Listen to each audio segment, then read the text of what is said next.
তাজমহল আমাদের সম্পত্তি, লাল কিলা আমাদের সম্পত্তি, কুতুব মিনার আমাদের সম্পত্তি, দিল্লি গেট আমাদের সম্পত্তি। আপনার ওই যে আকবরের কি ওটা কিলার নাম আছে আপনার, যত বাদশারা বানিয়েছে সব মুসলমানদের সম্পত্তি। আমি বলবো ওয়াহাবিদের সম্পত্তি নয়। শাহজাহান বাদশাহ সুন্নি ছিল, জি জি বেশক বেশক। কুতুব মিনার বানানে वाला সুন্নি ছিল, মাজার জিয়ারতকারী ছিল, কিয়ামকারী ছিল, মিলাদ বানানে वाला ছিল। শাহজাহান বাদশাহ, औरंगजेब, খিলজি মিলজি যত বাদশা ছিল সবাই সুন্নি হানাফি ছিল। তো লাল কিলা, কুতুব মিনার, তাজমহল ওয়াহাবি বাপের সম্পদ নয়, ওটা হচ্ছে সুন্নিদের সম্পদ। আসসালামু আলাইকুম ওয়া রাহমাতুল্লাহি ওয়া বারাকাতুহু। ওয়া আলাইকুম আসসালাম ওয়া রাহমাতুল্লাহি ওয়া বারাকাতুহু। হুজুর, আপনার নিকট আমার একটি প্রশ্ন। আমরা যে মুসাল্লায় নামাজ পড়ি, অনেক মুসাল্লায় দেখা যায় মসজিদের ছবি আঁকা থাকে। মক্কা ও মদিনা মসজিদের আকসার ছবি অঙ্কন থাকে। হাদিস ও কুরআনের মাজিদের আলোকে সঠিকুম আসসালাম ওয়া রাহমাতুল্লাহি ওয়া বারাকাতুহু। মাজারে মেয়েদের যাওয়া হারাম। হযরতে রাবিয়া বসরি মাজারে মেয়েদের এটা কি যাবে কি? কারণ উনি একজন মেয়ে ছিলেন। হ্যাঁ, দেখেন ব্রাদার ইসলাম, এখন অনেক ছেলে বুকে হাত বেঁধে নামাজ পড়ছে, তার নামাজ হবে কি হবে না?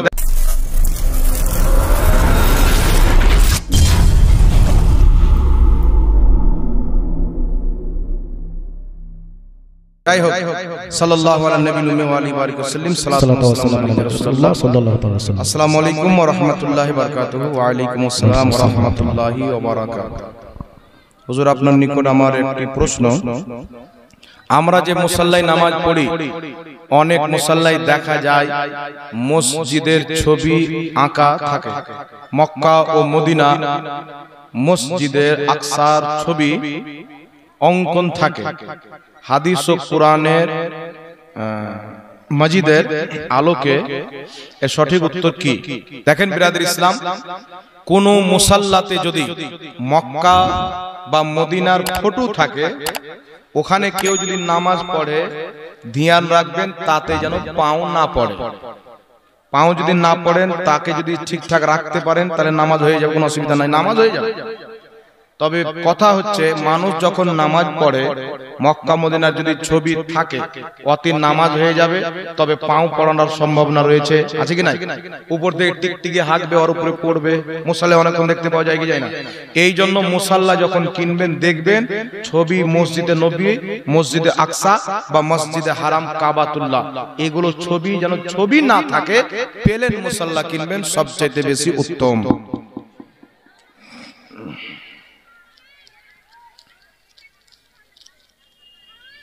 আসসালামু আলাইকুম। ওয়া আলাইকুম আসসালাম ওয়া রাহমাতুল্লাহি ওয়া বারাকাতুহু।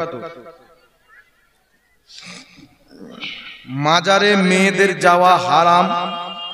হযরতে রাবিয়া বসরি মাজারে মেয়েদের এটা কি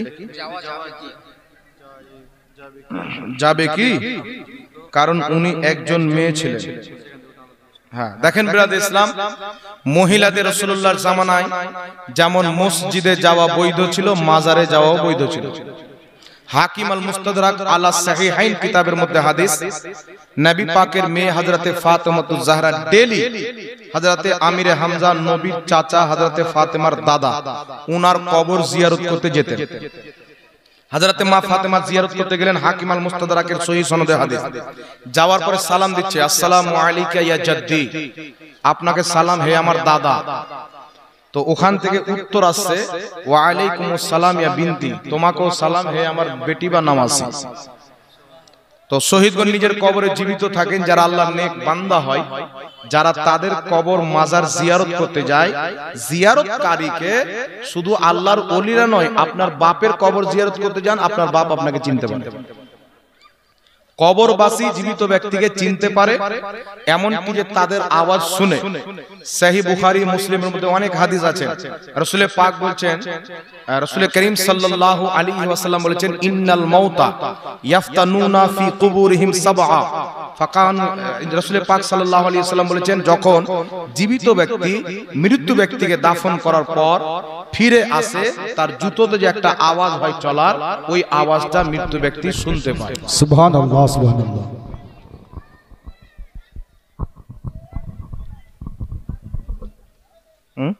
দ্বিতীয় প্রশ্ন কি আছে?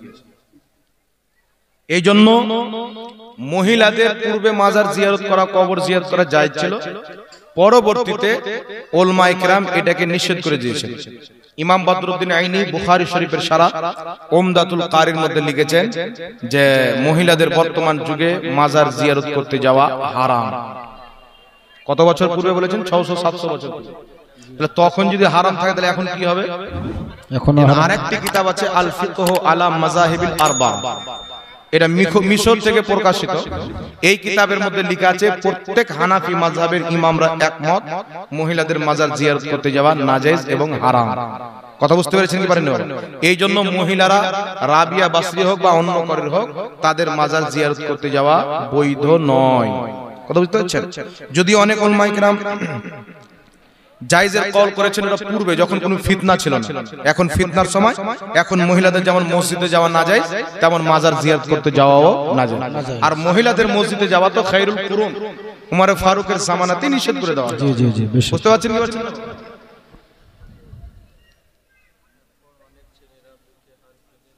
এখন অনেক ছেলে বুকে হাত বেঁধে নামাজ পড়ছে, তার নামাজ হবে কি হবে না? দেখেন বিরাদর ইসলাম, এখন অনেক কেউ নবীর ইসলাম বাদ দিয়ে ইহুদি খ্রিস্টানের ইসলামকে মানছে। তবে আমরা কি করব? জি, ওদের সামনে জাল হাদিসকে উপস্থাপন করা হচ্ছে সহি বলে ওটাকে ওরা সহি মানছে। হুজুর কিতাবে লেখা আছে, কোথায়? গুগল থেকে পাঠাবে। তো গুগলে যে বাংলা অনুবাদ করেছে ওটা কোন মৌলবি করেছে? ওটা কি ইমাম বুখারী করেছে না ইমাম মুসলিম করেছে না বর্তমান ইহুদি খ্রিস্টানদের দালাল মৌলবি করেছে? তো যদি কোনো মৌলবি মায়ের দুধ পান করে থাকে যারা বুকে হাত বাঁধছেন, আমি বলবো কোন মৌলবি আপনাকে বলেছেন বুকে হাত বাঁধা সহিহ হাদিস আছে? সারা পৃথিবীতে যদি মুর্শিদাবাদের মৌলবির দম না থাকে নজদ থেকে নিয়ে আসুক, আপনার বাংলাদেশ থেকে নিয়ে আসুক, বুকের উপরে আমার নবী হাত বেঁধেছে এইরকম সহিহ মারফু মুত্তাসিল হাদিস একটা যদি দেখাইতে পারে তাকে 10 লক্ষ টাকা পুরস্কারের চ্যালেঞ্জ থাকলো আমার বেঁচে থাকা পর্যন্ত। সুবহানাল্লাহ, নারায়ে তাকবীর, নারায়ে রিসালাত, উলামায়ে আহলে সুন্নাত, মাসলাকে আলা হযরত। সুবহানাল্লাহ। মাত্র একটি হাদিস আমার নবী বুকে হাত বেঁধেছেন সহিহ মারফু মুত্তাসিল, একটি হাদিস যদি কোনো মায়ের লাল দেখাইতে পারে আমার বেঁচে থাকা পর্যন্ত চ্যালেঞ্জ থাকলো তাকে 10 লক্ষ টাকা পুরস্কার দেব। সোশ্যাল মিডিয়ার মাধ্যমে নেটে যাবে, আপনারা শুনলেন, পরে যদি হিম্মত থাকে চ্যালেঞ্জ অ্যাকসেপ্ট করাবেন আর 10 লক্ষ টাকা নিয়ে যাবেন। এদের পুঁজি হলো কি জানেন? আবু দাউদ শরীফের 759 নম্বর হাদিস। তাউস রাহমাতুল্লাহ আলাইহি বলছেন নবী বুকে হাত বেঁধেছেন। বাংলা অনুবাদ ওয়াহাবি করেছে, গুগলে ওয়াহাবি ছেড়েছে, হাদিসের নিচে লিখে দিয়েছে সহিহ হাদিস। এবার আমাদের যুবকরা তো বুঝতে পারে না যে সহিহ হাদিস লেখা আছে, যে বাংলাতে এটা যে লেখা আছে, তো বাংলা তো ইমাম বুখারী জানতেন না, ইমাম আবু দাউদ জানতেন না, তো নিশ্চয়ই এটা কোনো মৌলবি লিখেছে। তো আমাদের মৌলবিকে যাচাই করলে যে মৌলবিটা ঠিক লিখেছে না ভুল, তো এই অন্ধ মুকাল্লিদ ছেড়ে চোখ বন্ধ হয়ে সহিহ হাদিস বুকে হাত বাঁধাচ্ছে। তো তাউস রাহমাতুল্লাহ আলাইহি বলেন নবী বুকের উপরে হাত বেঁধেছেন, অথচ তাউস রাহমাতুল্লাহ আলাইহি জিন্দেগিতে নবীকে দেখেননি। উনি হচ্ছেন তাবেঈ, সাহাবী নয়। যে নবীকে দেখেছেন উনি সাহাবী, যে সাহাবীকে দেখেছেন উনি তাবেঈ। আর তাবেঈ ডাইরেক্ট নবীর কথা বলছেন, মিডিলে সাহাবী নাম মেনশন করেননি, মিডিলে সনদ কাটা ইনকিতা রয়েছে। তাহলে সনদ যদি কাটা থাকে হাদিসটা সহিহ হয় না জয়ীফ হয়? এজরে বলেন আর আমার কাছে একটি কিতাব আছে, আমার গাড়িতে রাখা আছে, জলঙ্গির বিমল দাসের বেটা যে ফুটফুটানি মেরে বাড়াই বাংলাদেশের চ্যালেঞ্জ করে, আর মায়ের দুধ পান করেনি, যে ভারতের মৌলবীর সামনে বসে।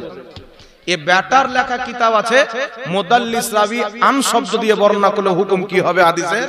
এই কিতাবের 12 নম্বর পৃষ্ঠার মধ্যে লিখেছে আবু দাউদের বুকের উপরে হাত বাঁধা হাদিসটা হচ্ছে মারফু, আর মারফু এই আপনার মুরসাল, আর মুরসাল হাদিস হচ্ছে জয়ীফ, আর মুরসাল হাদিস জয়ীফ হাদিস জাল হাদিস এক। তো তাদের নিয়ম অনুযায়ী আবু দাউদের 759 নম্বর হাদিস বুকে হাত বাঁধার মুরসাল, আর মুরসাল হাদিস তাদের নিকটে জাল। সুতরাং তাদের কিতাব থেকে প্রমাণ হলো হাদিসটি জাল। না আমাদের এটা কায়দা নাই, ওদের কায়দা অনুযায়ী হাদিসটি জাল, ওদের কিতাবে প্রমাণ। তারপরে চলে আসেন সহিহ ইবনে খুজাইমার হাদিস, নবী পাক বুকের উপরে হাত দিয়েছে। এই হাদিসের মধ্যে মুআম্মিল বিন ইসমাইল একবারে অত্যন্ত দুর্বল রাবী। আর দ্বিতীয় নাম্বার হচ্ছে ওই একই কিতাব আন শব্দ দিয়ে মুদাল্লিস রাবী হাদিস যদি বর্ণনা করে তার হুকুম কি হবে? বাংলাদেশ থেকে প্রকাশিত উমরপুরে গিয়ে বইটা আপনি পেয়ে যাবেন ওয়াহাবিদের মাকতাবাতে। এই কিতাবের 14 নম্বর পৃষ্ঠায়, 12 নম্বর পৃষ্ঠায় 2-3 জায়গাতে জুবের আলী জাই এবং বিমল দাসের বেটা জলঙ্গি লিখেছে যে সহিহ ইবনে খুজাইমার বুকের উপরে হাত বানার হাদিসটা টাটকা জয়ীফ, বাসিও নয়। আর টাটকা জয়ীফ আর জয়ীফ হাদিস এদের নিকটে জাল। তো এদের তাহকিক অনুযায়ী, এদের কায়দা অনুযায়ী বুকে হাত বানার আবু দাউদের হাদিসটাও জাল, সহিহ ইবনে খুজাইমার হাদিসটাও জাল। যে জাল হাদিসে আমল করবে ওর নামাজ জাল হবে না সহি হবে? জাল হবে। এই কি হবে? ও নামাজটাও জাল হবে। দ্বিতীয় আরেকটি চলে আসেন, আরেকটি হাদিস পেশ করে ইমাম বুখারীর তারিখুল কবিরে হযরতে আলী ফাসাল্লি লিরাব্বিকা ওয়ানহার, এই আয়াতের তাফসিরে বলেছেন বুকের উপরে হাত বাঁধতে হবে। আমিও সেম হাদিস পেশ করছি। ইমাম ইবনে আব্দুল বার নিজের কিতাব আত-তামহিদে 20 খণ্ডের মধ্যে উল্লেখ করেছেন, হযরতে উকবা বিন সাহবান বর্ণনা করছেন হযরতে আলী বলেছেন ফাসাল্লি লিরাব্বিকা ওয়ানহারের তাফসিরে যে নামাজের মধ্যে কোথায় হাত বাঁধতে হবে? ডান হাতকে বাম হাতে রেখে ফিস সালাতি তাহতা সুরা, নাভির নিচে বাঁধতে হবে। তো হযরতে আলী থেকে ফাসাল্লি লিরাব্বিকা ওয়ানহারের তাফসিরে বুকের উপরে আছে, নাভির নিচে আছে। তো দুই রকম কথা হলো কি হলো না? তো দুই রকম হলো, তো দুটোই হাদিস মানে দুটোই হাদিস সহি হবে না, মানে ইসতিরাব হয়ে গেল, বয়ান আলাদা আলাদা হয়ে গেল, একই জিনিস বয়ান আলাদা। তো হাদিসটা দলিলের যোগ্য আর থাকলো না। সুতরাং বুকের উপরে হাত বানার কোনো সহি হাদিস নাই। ওয়াহাবিদের মৌলবী প্রফেসর ওদের বাংলাদেশের মাওলানা জাকারিয়া বলেছে বুকের উপরে হাত বানার কোনো সহি হাদিস নাই। ওদের মৌলবীরা স্বীকার করেছে। এই জন্য বিরাদর ইসলাম বুকের উপরে হাত বানা কি একটু লক্ষ্য করে শুনেন। ইমাম মালিক বলছেন বুকে হাত বানা মাকরুহ। যারা বুকে হাত বানে ওয়াহাবি, তাদের সবচাইতে বড় ইমাম ইবনে তাইমিয়া সিফাতুস সালাত কিতাবের মধ্যে লিখছেন বুকে হাত বানা মাকরুহ। তাদের আরেকজন ইমাম ইবনে কাইয়িম লিখছে বুকে হাত বানা মাকরুহ। মাকরুহ কাকে বলা হয়? শরীয়তে অপছন্দনীয় কাজকে মাকরুহ বলা হয়। সুতরাং বুকের উপরে হাত বানা এটা অপছন্দনীয় কাজ। ওয়াহাবিদের ইমাম ইবনে তাইমিয়ার ফতোয়া, আহলে হাদিসের ইমাম ইবনে কাইয়িমের ফতোয়া, ইমাম মালিকের ফতোয়া। তো অপছন্দনীয় কাজ নবীর সুন্নাত হতে পারে? নবীর সুন্নাত অপছন্দনীয় হতে পারে? আর জোরে বলেন, নবীর সুন্নাত কোনদিন অপছন্দনীয় হয় না, অপছন্দনীয় আমল কোনদিন নবীর সুন্নাত হয় না। বুঝা গেল বুকের উপরে হাত বানা শরীয়তে অপছন্দনীয় কাজ। ওয়াহাবিদের মোল্লা ইবনে তাইমিয়া লিখেছে অপছন্দনীয় কাজকে যারা সুন্নাত মনে করে বুকের উপরে হাত বানে, নিঃসন্দেহে এদেরকে ওয়াহাবি হাওয়া লেগেছে, এরা পথভ্রষ্ট হয়েছে মুসলমান। বেশক বেশক, সুবহানাল্লাহ। কথা বুঝতে পারলেন? এক মিনিট একটা ক্লিয়ার দল পড়বে, এক মিনিট। তো আমরা যে নাভির নিচে হাত বানি, আর দলিল কোথায় আছে? এখন যদি কোনো হাদিস দিয়ে কালকে বাজারে গিয়ে কানে বলতে জয়ীফ হাদিস বলে গেছে, যেন এমন বাঁশ দিয়ে দেবো যেন বেরি না করতে পারে, কান্নাওয়ালা বাঁশ। বুঝতে পারছেন? কিতাবটির নাম হচ্ছে তিরমিজি শরীফ। ইমাম তিরমিজি শরীফের প্রথম খণ্ডের মধ্যে লিখছেন একটি সহিহ হাদিস নিয়েছেন। আল্লাহর নবী আলাইহিস সালাম ডান হাতকে বাম হাতে রাখতেন, কিন্তু কোথায় বাঁধতেন এটা উল্লেখ নাই। তবে পৃথিবীর মুসলমান, আমার ইমাম, আপনার ইমাম, সকলের গ্রহণযোগ্য ইমাম ইমাম তিরমিজি নবী ডান হাতকে রেখে বাম হাতে রেখেছেন, এই হাদিসটা উল্লেখ করে হাদিসের নিচে লিখছেন নবী মুস্তাফা অসংখ্য জ্ঞানী গুণী সাহাবা, তারপরে জ্ঞানী গুণী তাবেঈনের গুণের মধ্যে দুটি মত রয়েছে। অসংখ্য সাহাবী তাবেঈন বলছেন নাভির নিচে রাখতে হবে, অসংখ্য সাহাবী তাবেঈন বলছেন নাভির উপরে রাখতে হবে। জোরে বলেন সুবহানাল্লাহ। নবী ডান হাত বাম হাতে রেখেছেন, অসংখ্য সাহাবা তাবেঈন বলছেন নাভির নিচে, আবার অসংখ্য বলছেন নাভির উপরে, কিন্তু বুকের উপরের কথা কেউ বলেননি। সুতরাং নাভির নিচে অসংখ্য সাহাবীর মত। তো অসংখ্য সাহাবী নবীকে দেখবেন বুকে হাত বেঁধেছেন, আর তিনারা বয়ান করবে নাভির নিচের কথা? এটা হতে পারে না। নিঃসন্দেহে সাহাবী রাসূলুল্লাহকে নাভির নিচে হাত বাঁধতে দেখেছেন, তাই নাভির নিচে কথা বলেছেন। আর কেউ নাভির উপরে দেখেছেন, তাই নাভির উপরের কথা বলেছেন। নাভির নিচেও ঠিক, নাভির উপরেও ঠিক। বুকে হাত বাঁধা বৈধ নয়, এটা ইহুদিদের চরিত্র, খ্রিস্টানদের কালচার। ইহুদি ইবাদত করে, বুকে হাত বাঁধে। সুতরাং ইমাম শাফির নিকটে নাভির উপরে হাত বাঁধতে হবে, ইমামে আযম আবু হানিফা নিকটে নাভির নিচে হাত বাঁধতে হবে। এটাই হলো সাহাবায়ে কেরামের মাযহাব। সুবহানাল্লাহ, সুবহানাল্লাহ। কথা বুঝতে পারলেন? তো অসংখ্য সাহাবার নাভির নিচে হাত বাঁধতেন, তারপরে তাবেঈ বাঁধতেন যিনারা সাহাবীকে দেখতেন। তাহলে আপনারা বলেন তো অসংখ্য সাহাবীর নামাজ হয়েছে না ভুল হয়েছে? জোরে বলেন। অবশ্যই হয়েছে। একজন দুজন সাহাবী নবীকে দেখেছেন মানে সত্য, অসংখ্য মানে তারা নবীকে যেইভাবে দেখেছে নামাজ সেইভাবে পড়েছে। হাত বাঁধার পদ্ধতি হোক, নামাজের সাজদায় যাওয়া আসার পদ্ধতি হোক, তারা নবীকে নাভির নিচে হাত বাঁধতে দেখেছেন, সেটাই বয়ান করেছেন। জোরে বলতে হবে সুবহানাল্লাহ। এই জন্য নাভির নিচে হাত বাঁধবেন, এটা ইমাম তিরমিজি খুলাসা করে দিয়েছেন। এটাই হচ্ছে সাহাবায়ে কেরামের মত। আর বুকে হাত বাঁধতে হবে, এটা সাহাবার মত নয়, এটা হচ্ছে ফান্ডিং এর মত। বুঝতে পারছেন? ফান্ডিং যতদিন থাকবে মুসলমানদের ঈমান তো কেড়ে কাটছে, আমলকেও কাটবে। 20 রাকাতকে 8 রাকাত, 3 রাকাত ভেতরকে 1 রাকাত। শুধু ঈদের নামাজ পড়ে পালিয়ে এসো, জুমার নামাজ পড়ে পালিয়ে এসো, আগে পিছে কোনো সুন্নাত পড়া যাবে না। অথচ তিরমিজির সহিহ হাদিস, ইমাম তিরমিজি সহিহ বলেছেন আল্লাহর নবী জুমার নামাজের আগে 4 রাকাত পড়তেন কাবলাল জুমা, জুমার নামাজের পরে 4 রাকাত পড়তেন বাদাল জুমা। জোরে বল সুবহানাল্লাহ। সুবহানাল্লাহ। এটাই ইমাম সুফিয়ান সাউরীর ফতোয়া, আবু হানিফার ফতোয়া। জি জি, নবী 4 রাকাত আগে পড়েছেন, 4 রাকাত পরে পড়েছেন। আর 2 রাকাত তাহিয়াতুল ওযু, 2 রাকাত দাখিলে মসজিদ। 8 রাকাত হলো কিনা হলো না জুমার আগে? জোরে বলেন। জি জি। আর এ বেটারা কিছুই পড়বে না, গেল 2 রাকাত পড়ে পালিয়ে আসলো, আর বলছে আমরা হাদিস মাননে ওয়ালা। এটা হাদিস মাননে ওয়ালা নয়, এটা হচ্ছে হাদিসকে নিজের মনে চালানে ওয়ালা। জি। তো যে হাদিসকে নিজের মনে চালাবে ও জাহান্নামে যাবে, আর যেই ব্যক্তি হাদিস মোতাবেক চলবে সেই ব্যক্তি জান্নাতে যাবে। জোরে বলুন সুবহানাল্লাহ। সুবহানাল্লাহ। জি। আরেকটি কথা আপনাকে বলে দিই, নামাজে রাফা দান করা। কিছু লোক দেখতে পাওয়া যায় সারা জিন্দেগি আর 14 গোষ্ঠী ভারতবর্ষে যখন ইসলাম এসেছিল, আপনার গৌরী হুকুমত হোক, মুঘল হুকুমত হোক, যত এসেছিলেন, শাহজাহান বাদশাহ হোক, একটা বক্তা আছে কলকাতার দিকে গাধা টাইপের বক্তা দেখবেন, ওর বাপ মা 14 গোষ্ঠী কোনোদিন মাদ্রাসা দেখেনি, রাজমিস্ত্রি করতে করতে বেটা মৌলবি হয়ে গেছে, বক্তা হয়ে গেছে। আর ওয়াহাবিদের নিকটে যে যত বেশি ভুল ভাল বলবে ও অত বড় আলিম। জি জি জি। বাংলাদেশের আব্দুল রাজ্জাক বিন ইউসুফ নামটা শুনেছেন? এ বলছেন নবীর মুখ দিয়ে দুর্গন্ধ বের হতো, ওয়াহাবি বলছে বাহ আমাদের শেখ। তারপরে বলছেন নবী নিজে ফেল ফেল করে তাকিয়ে থাকবে কিয়ামতে, আমার নেকির পাল্লা ভারী হচ্ছে না গুনহার পাল্লা ভারী হচ্ছে। নবী নিজেই ফেল ফেল করে তাকিয়ে থাকবে। তো বড় নবীর তাওহীন করলো, তো বাঙালি আর বাংলাদেশিরা বড় মৌলবি বানিয়ে দিল। এদের নিকটে যে যত বেশি নবীকে ছোট করতে পারবে, নবীর অপমান করবে, এদের নিকটে তত বড় আলিম।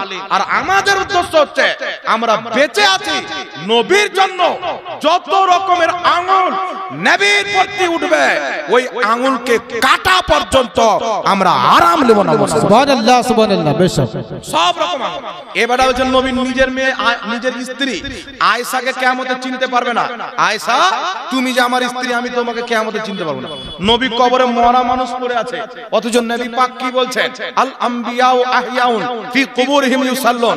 আল্লাহর প্রত্যেক নবী জিন্দা, নিজের কবরে নামাজ আদায় করে। জি জি বেশক। আর এই বেটা বলছেন নবী কবরে মরা মানুষ পড়ে আছে। আহলে হাদিসের আরেকজন বড় ইমাম ও বলছেন নবী কবরে মরে মাটির সাথে মিশে গেছে। ও আরেকটু বাড়িয়ে বলেছে ওকে ইমাম বানিয়ে নিয়েছে, এ একটু কমিয়ে বলেছে একে সবচাইতে বড় শেখ বানিয়ে দিয়েছে। এদের নিকটে যে যত বেশি নবীকে গালি দিবে, এদের ও তত বেশি বড় মৌলবি। যত নবীর সুন্নাতকে মিটাবে তত বড় মৌলবি। এই মার্কেটে লোক বেরিয়েছে, মানুষকে গুমরাহ করছে। কি এই যে বক্তব্য দিচ্ছে কলকাতার গাধা, তাজমহল আমাদের সম্পত্তি, লাল কিলা আমাদের সম্পত্তি, কুতুব মিনার আমাদের সম্পত্তি, দিল্লি গেট আমাদের সম্পত্তি। আপনার ওই যে আকবরের কি ওটা কিলার নাম আছে, আপনার যত বাদশারা বানিয়েছে সব মুসলমানদের সম্পত্তি। আমি বলবো ওয়াহাবিদের সম্পত্তি নয়। শাহজাহান বাদশাহ সুন্নি ছিল। জি জি বেশক বেশক। কুতুব মিনার বানানে वाला সুন্নি ছিল, মাজার জিয়ারতকারী ছিল, কিয়ামকারী ছিল। জি জি জি। মিলাদ বানানে वाला ছিল। শাহজাহান বাদশাহ, অরঙ্গজেব, খিলজি মিলজি যত বাদশা ছিল সবাই সুন্নি হানাফি ছিল। তো লাল কিলা, কুতুব মিনার, তাজমহল ওয়াহাবির বাপের সম্পদ নয়, ওটা হচ্ছে সুন্নিদের সম্পদ। সুবহানাল্লাহ। সুবহানাল্লাহ। জি।